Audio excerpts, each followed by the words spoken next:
uma pergunta que não quer calar, né? Jesus Cristo, ele era dedo ou Jesus Cristo era escada? Ele mandava ou alguém subia nele, né? Então vamos entender. Jesus Cristo, ele era escada. Escada, mas ele não mandava, ele não mexia com os olhos, todo mundo obedecia, não expulsava o espírito. Ótimo. Mas Jesus Cristo também era dedo. Ele era dedo e era escada ao mesmo tempo. Por que ele era escada? Porque na realidade, nas costas de Jesus, tinha um Todo-Poderoso que mandava, né? Esse Todo-Poderoso era o pai verdadeiro dele, Augusto, né? Talvez muita gente não sabe disso, né? Então esse Todo-Poderoso era dedo, mandava, tinha o poder na mão. Ele podia falar, tinha o poder, tinha o dinheiro, ele podia falar, vai e faz isso. Mas como que Jesus era dedo? Pois é. Mas a vida de Jesus, todos os sinais, o olhar, né? O olhar, a expressão, tudo de Jesus foi copiado minuciosamente, né? Mas Jesus jamais pôde saber qualquer coisa do seu verdadeiro pai, da sua vida, que a sua vida era escondida nas costas, era tudo entre Augusto, né?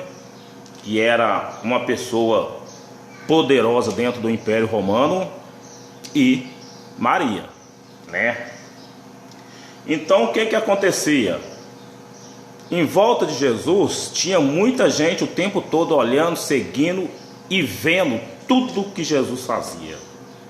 Então, se ali tivesse um homem, por exemplo, apedrejando, se aqueles homens fossem apedrejar Maria Madalena, então Jesus ia simplesmente dizer, né, não apedreja.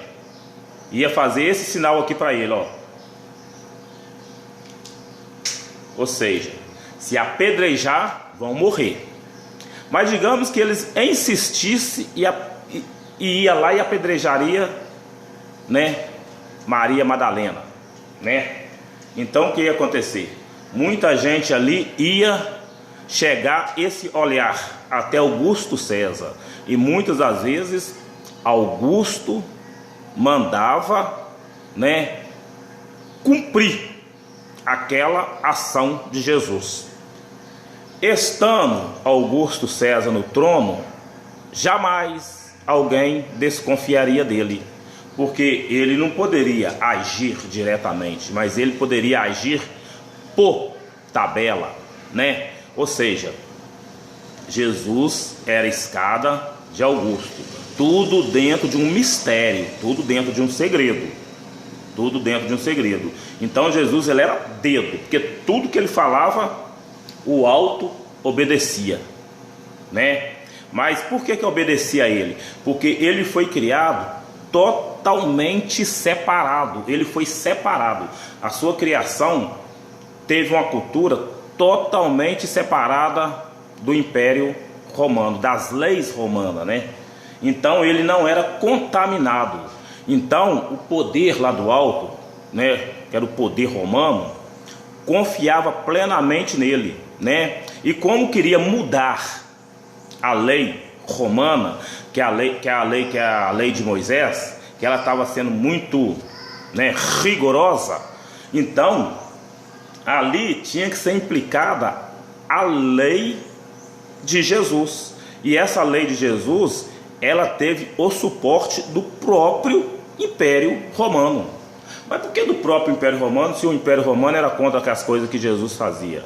Tudo bem, o Império Romano, ele era contra, mas no trono do Império já havia alguém que tinha um G no nome. Alguém que tinha um G de Egito, que era o Augusto César, né? Ele no trono jamais poderia fazer alguma coisa, que ele ia sofrer represália do poder que estava ali, ó, rodeando ele. Então ele não poderia tomar atitudes, né, contra o próprio Império Romano, mas ele poderia tomar atitude por tabela, né? Quando a gente toma atitude por tabela, a gente usa uma escada, né? O que os filisteus fez? Ele tomou uma atitude contra Sansão por tabela. Eles vinham em Dalila, né? Enchia Dalila de tudo que eles queriam, e Dalila ia carregada até Sansão. E quando chegava a Sansão, Dalila descarregava tudo que os filisteus, né, falava com ela. Então Dalila carregava de novo em Sansão. Tudo que Sansão falava, Dalila vinha, falava para os filisteus. Então Dalila era uma escada. Os filisteus subia até Sansão e voltava, subia e descia até Sansão. Então Jesus também era uma escada poderosa, era uma escada dedo, dentro de um plano misterioso que ninguém sabia quem era o cabeça de Jesus. E eu tô aqui, eu posso ter uma cabeça poderosa, por exemplo, sem eu saber que eu tenho.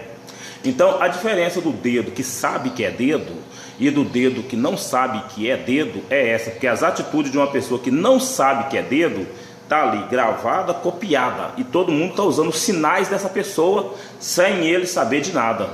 Mas a pessoa que é dedo e sabe que é dedo, ele age, ele próprio age, sem escada.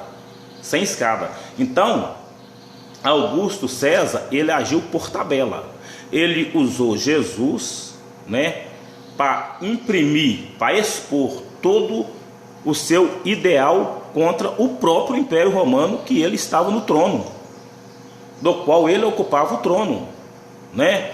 Então Jesus era dedo e escada ao mesmo tempo, né? Ele era dedo porque ele mandava e não sabia da onde que vinha os poderes, da onde que vinha o seu suporte. E ele era escada porque Augusto César montava nele, né? Montava em bom sentido, viu, gente? Montar nele quer dizer que ele mandava matar, mas às vezes ele não tinha o poder para matar. Mas Augusto César tinha todo o dinheiro, todo o poder, todo aquele envolvimento de um grande império para fazer aquilo que Jesus determinasse. Entendeu? Então Jesus era escada e Jesus era também dedo, né? Então é por isso que o império caiu, porque o império ele foi derrubado de dentro para fora e não de fora para dentro. Quem derrubou o império foi os próprios imperialistas ali dentro, e não um outro império mais forte do que eles. Roma não foi destruída, porque ninguém poderia destruir Roma. O poder de Roma, ele era muito abrangente, muito grande, muito poderoso. Ninguém poderia destruir Roma, né, de fora para dentro, arrebentando os ferrolhos, os muros de Roma. Então Roma foi destruída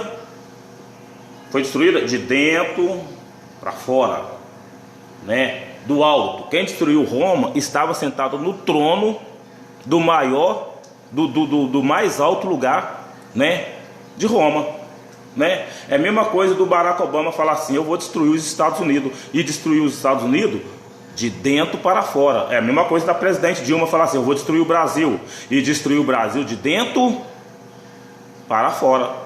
Se pega um inimigo, uma pessoa que odeia o Brasil, que tem ódio, e coloca ele no maior trono ali, ele destrói, mas ele não consegue destruir diretamente, porque tem todo um poder envolvido no meio dele para cercar ele.